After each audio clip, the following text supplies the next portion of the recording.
Hello everyone, welcome back to my channel. I hope you are doing well. Greetings to you. So, we completed this chapter 4 heat, class 7th NCERT. Okay, we covered all the topic. Okay, so now we are going to discuss questions, back exercise question and few extra questions as well. Okay, that is like from within your book only. Okay, when we going to discuss each of them. Okay, in detail. So, first question is which phenomena of heat transfer taking place? तो हमने heat transfer के पहले तो हम देखते हैं कौन से 3 फिनोमेना करें. हमने करा conduction, convection and radiation. Okay, तो अब हम इनमें देखेंगे कि कौन कौन सा फिनोमेना यूज़ हो रहा है जिसकी वजह से हीट का क्या हो रहा है, ट्रांसफ़र हो रहा है. ओके, सो फर्स्ट क्या है, a frying pan becomes hot when kept on a flame. ठीक है, तो जब हम फ्राइंग पैन को फ्लेम के ऊपर रखते हैं तो फ्राइंग पैन हॉट हो जाता है. वो कौन सा फिनोमेना है, वो है हमारे पास कंडक्शन. राइट, कंडक्शन की वजह से. Okay, second, pan removed from the fire it slowly cool down. Okay, pan को जब हम फायर से रिमूव करके साइड में रख देते हैं तो उसके अंदर से भी कुछ हीट निकलती है. वो कौन सा फिनोमेना है, वो रेडिएशन है. वो क्या निकल रही है, वो एक्सेस ऑफ जो हीट है जो पैन जब गर्म हुआ था जो उसके अंदर स्टोर हो गई, अब वो उसको क्या कर रहा है, एनवायरनमेंट में रिलीज कर रहा है. ठीक है, तो वो क्या है, वो रेडिएशन है. Okay,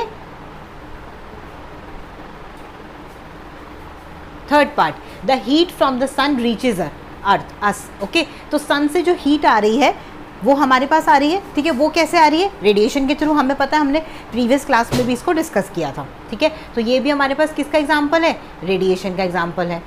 okay, fourth part, heating of a milk in a pan. ठीक है, पैन में मिल्क को हीट करने का जो प्रोसेस है वो क्या है, कन्वेक्शन है. कन्वेक्शन है, राइट. कन्वेक्शन याद है आप सबको. Okay, in a microwave. Okay, microwave की बात हो रही है. The substance are heated directly without any heating medium. Without any medium के हम किसी सब्सटेंस को हीट कर रहे हैं तो कौन सा फिनोमेना है, रेडिएशन. जब भी मीडियम नहीं है, ठीक है, जब भी मीडियम नहीं है मतलब कौन सा फिनोमेना हो गया, रेडिएशन हो रहा है. ठीक है, तो ये आपको यहाँ से हिंट मिल गई और आपने आराम से आंसर सॉल्व कर दिया. हम सिर्फ चीज़ को हीट कर रहे हैं, गर्म कर रहे हैं. ठीक है, ice cooling down your hand. अगर मैं अपने हाथ के ऊपर आइस रख लूँ और वो कूल हो रही है, ठीक है, तो वो कौन सा प्रोसेस है, जो आइस है वो क्या कर रही है, आइस मेरे हाथ को ठंडा कर रही है. Ice cooling down my hand. Ice की जो हीट है, जो कोल्डनेस है वो मेरे हाथ में आ गई, मेरा हाथ ठंडा हो गया. तो ये कौन सी प्रोसेस है, conduction. Very good. Okay, so ये कौन सी प्रोसेस है हमारे पास, कंडक्शन है. Next, heat coming out from body after workout. Workout के बाद हमारी बॉडी में से जो हीट निकलती है वो क्या है, रेडिएशन है. ठीक है,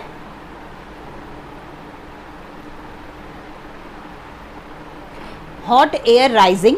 हॉट एयर जो है वो आपको पता है, हॉट एयर लाइट होती है, तो हॉट एयर राइज अप करती है. हॉट एयर राइज हुई, ऊपर जाके वो क्या हो गई, ठंडी हो गई. फिर ठंडी होने के बाद वो वापस से कहाँ आ गई, नीचे आ गई. तो ये कौन सी प्रोसेस है, कन्वेक्शन है. ठीक है, यही वाली प्रोसेस को यूज़ कर रहे थे ना हम, कहाँ पर, ब्रीजिंग में भी यूज़ कर रहे थे. जो ब्रीज चल रही थी उसमें यही तो हो रहा था. हॉट एयर कहाँ थी, जैसे अगर सी से लैंड की तरफ जा रही है हॉट एयर, ठीक है, फिर वहाँ से कोल्ड एयर आ रही है, वही फिनोमेना हो रहा था. तो वही वाली चीज़ है. ठीक है, रेनफॉल. रेनफॉल में कौन सी हीट ट्रांसफ़र हो रही है, अब आप ध्यान से सोचो, ज़रा म्यूट करो और इसको आंसर करने की कोशिश करो. रेनफॉल में बेसिकली क्या होता है, रेनफॉल में आपको पता है कि सन से रेज आती हैं.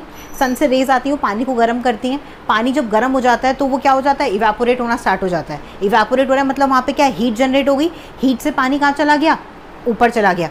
ऊपर क्लाउड क्या है, ठंडे हैं. वहाँ पे वो कंडेंसेशन हुई, ठंडे हो के फिर वो वापस क्या हो गए, फॉल डाउन हो गए. तो ये साइकिल रिपीट ऑन चल रही है. तो ये कौन सी प्रोसेस है, कन्वेक्शन है. ठीक है, क्योंकि इसमें क्या हो रहा है, हीट जो है वो ऊपर जा रही है और फिर जो कोल्ड है वो नीचे, जो ठंडी हवा है या फिर जो जब वो मॉइस्चर बन गया वापस से लिक्विड बन गया तो गैस पहले ऊपर गई और फिर लिक्विड की फॉर्म में वो अर्थ पे फॉल हो गई. तो रेनफॉल में कौन सी प्रोसेस होती है, कन्वेक्शन होती है. ठीक है, तो ये आपको याद रखना है.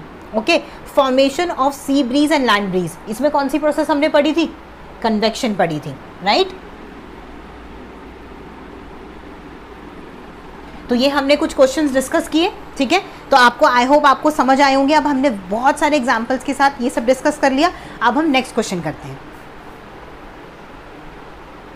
सो अब हम देखते हैं कुछ और एक्स्ट्रा क्वेश्चंस. ठीक है, सो फर्स्ट क्वेश्चन हमारे पास क्या है, how does heat travel in air.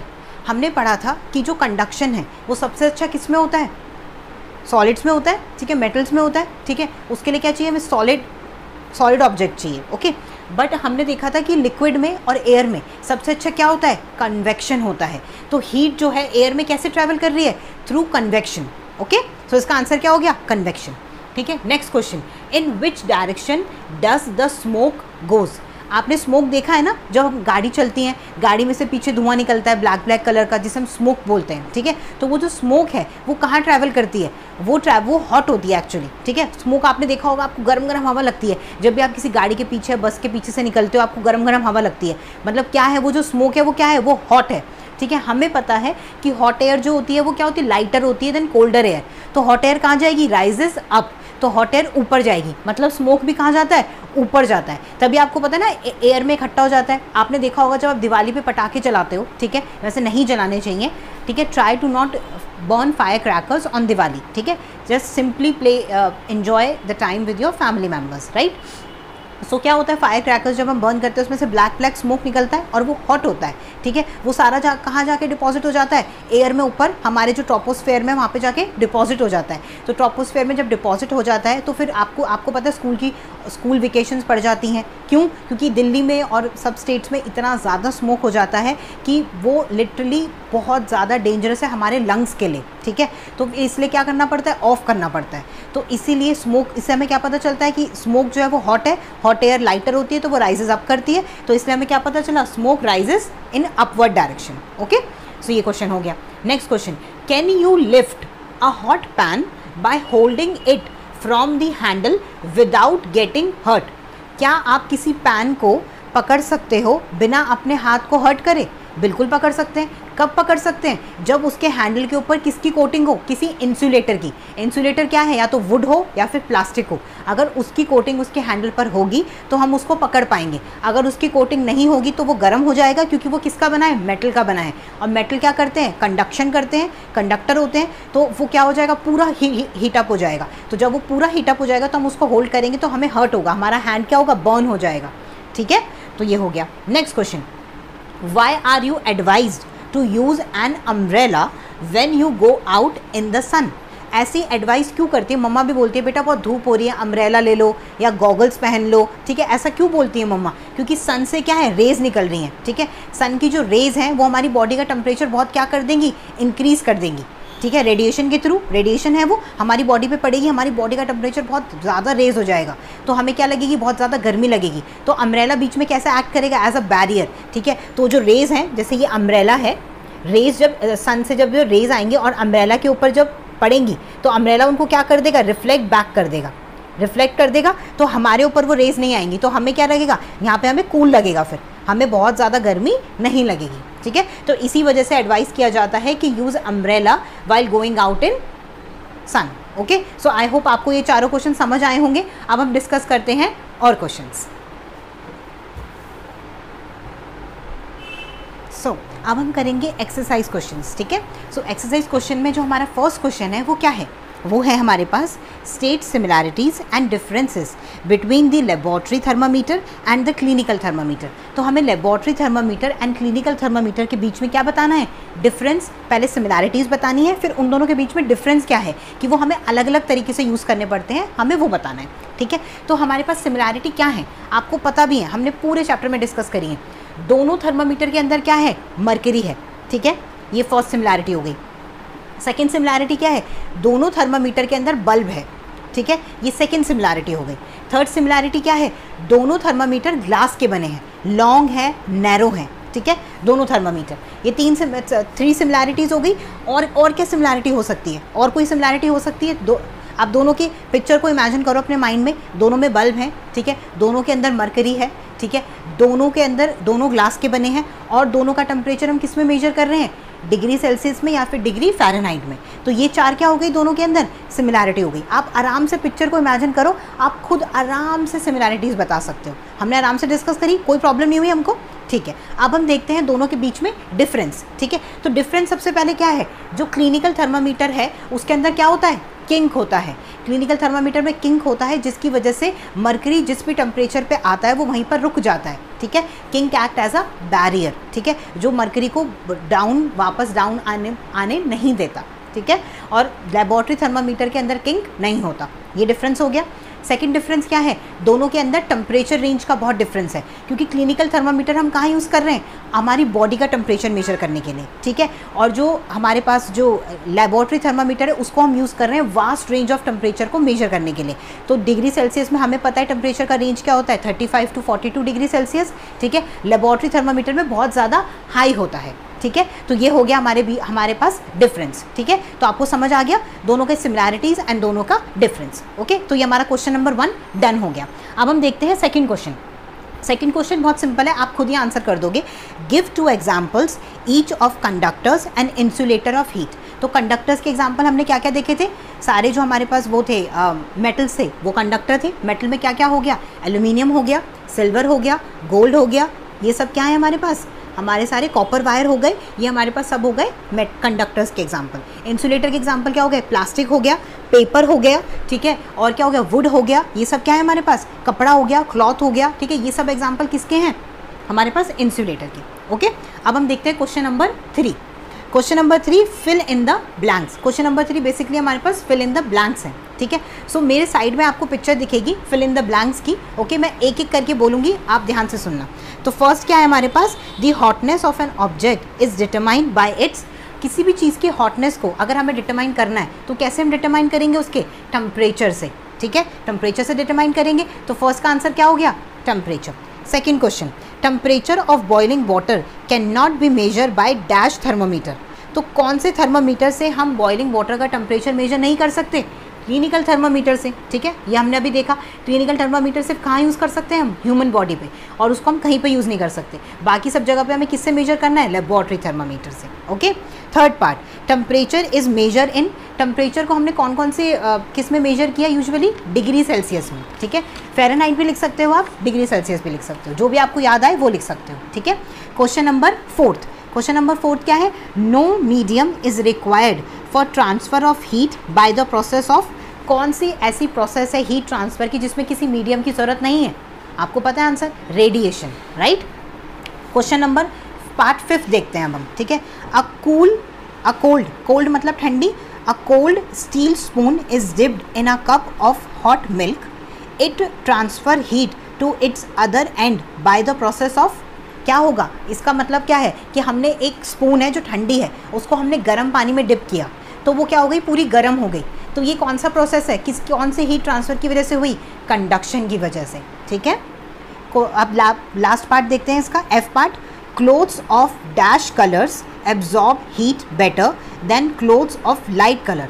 तो कौन से ऐसे क्लोथ्स हैं जो हीट को एब्जॉर्ब करते हैं। ठीक है, कौन से ऐसे क्लोथ हैं, डार्क क्लोथ्स, और डार्क क्लोथ्स को हमें कब वेयर करना होता है, विंटर्स में। ओके, सो ये हमने क्वेश्चन नंबर जो हमारा 3rd था हमने डिस्कस कर लिया।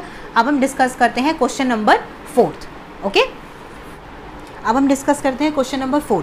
क्वेश्चन नंबर 4 में बेसिकली हमें क्या करना है, मैच द फॉलोइंग। ठीक है, सो फर्स्ट पार्ट हमारे पास है, land breeze blows during. Land breeze कब होती है, लैंड ब्रीज हमने देखा था ना कब होती है, लैंड ठंडा हो जाता है। ठीक है, लैंड कब होता है, लैंड ठंडा कब होता है, लैंड ब्रीज का मतलब क्या है, लैंड की तरफ ठंडी हवा आ रही है। ठीक है, तो वो कब आएंगी, रात को आएंगी, क्योंकि रात को सी क्या होती है, सी गर्म होती है और लैंड जल्दी ठंडा हो जाता है। जैसे सनराइज होता है लैंड ठंडा हो जाता है, तो सी गर्म है, तो सी से गर्म हवाएं कहाँ आएंगी, अब लैंड की तरफ आएंगी, और लैंड से ठंडी हवा कहाँ आएंगी, सी की तरफ आएंगी। तो लैंड ब्रीज कब होता है, नाइट में।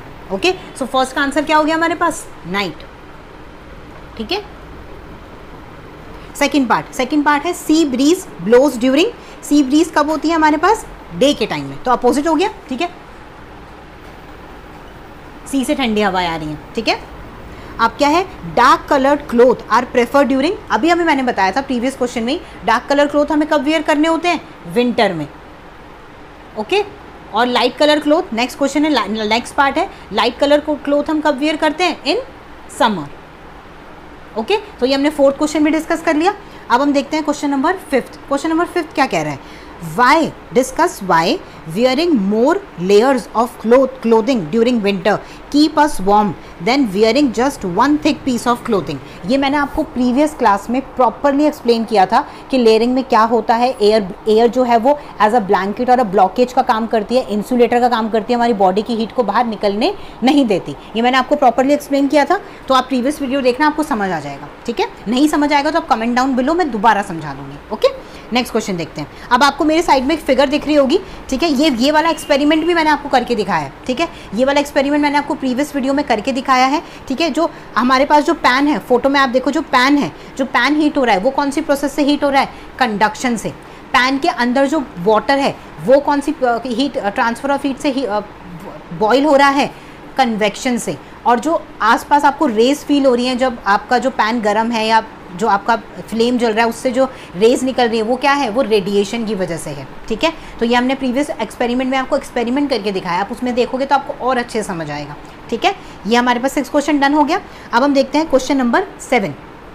In place of hot climate, it is advised that the outer wall of houses be painted white. ठीक है, तो जो हॉट प्लेसेस होते हैं उनमें एडवाइस करते हैं कि आप अपने घर के बाहर, घर का जो पेंट है बाहर का, उसको लाइट कलर का करो. तो इसका आंसर आपको पता है कि जो लाइट कलर्स हैं वो हीट को एब्जॉर्ब नहीं करते. उनकी प्रॉपर्टी होती है कि वो हीट को, लाइट को एब्जॉर्ब नहीं करते. तो हमारा घर क्या रहेगा फिर? थोड़ा ठंडा रहेगा. ठीक है, तो इसलिए एडवाइस करते हैं कि जो हॉट क्लाइमेट एरियाज़ हैं, ठीक है, जैसे दिल्ली हो गया, ठीक है, MP हो गया, ये सब क्या है? ये इक्वेटर के पास है, ये हॉट क्लाइमेट एरियाज़ हैं. तो यहाँ पर हमें क्या करना चाहिए? घर का जो पेंट है वो लाइट रखना चाहिए. ठीक है, क्योंकि दिल्ली में भी आप देखो, नोटिस करोगे तो समर ज़्यादा लॉन्ग होता है, विंटर्स तो कुछ मंथ्स का होता है.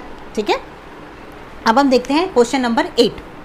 1 litre of water at 30 degree Celsius is mixed with 1 litre of water at 50 degree Celsius. तो हमने क्या किया? ठीक है, ध्यान से देखते हैं इस क्वेश्चन को. 1 मिनट, मैं आपको प्रॉपर एक्सप्लेन कर देती हूँ. ठीक है, क्वेश्चन क्या कहना चाह रहा है? ये क्वेश्चन नंबर 8 है. ठीक है, क्वेश्चन नंबर 8 है. क्वेश्चन 8 में क्या बोल रहा है वो कि 1 लीटर वाटर है. ठीक है, 1 लीटर वाटर, 1 लीटर वाटर का टेम्परेचर कितना है? 30 डिग्री सेल्सियस. ओके, ये मिक्स हो रहा है. ठीक है, दोनों की मिक्सिंग हो रही है, तो बीच में प्लस का साइन लगा दिया मैंने. और जो दूसरा वाला वाटर है वो भी 1 लीटर है.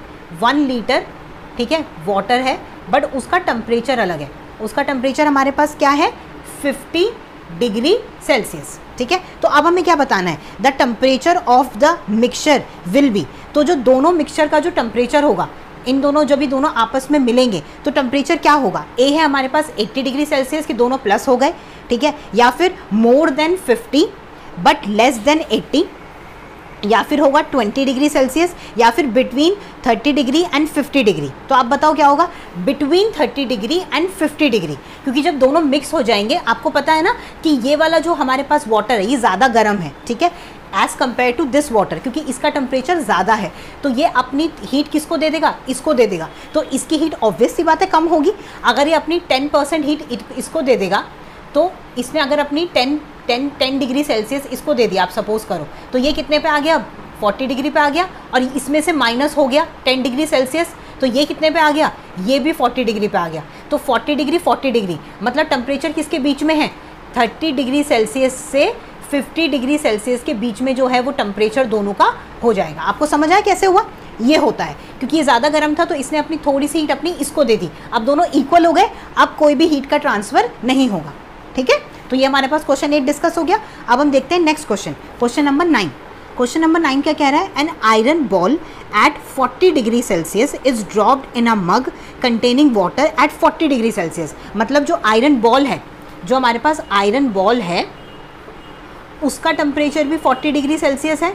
ठीक है, और जिस मग में वाटर है, ठीक है, जिसमें उसको हमने डिप करा, उसका जो टेम्परेचर है वो भी 40 डिग्री सेल्सियस है. तो आप बताओ, द हीट का कुछ ट्रांसफ़र होगा? ये हमने डिस्कस किया था प्रीवियस क्लास में.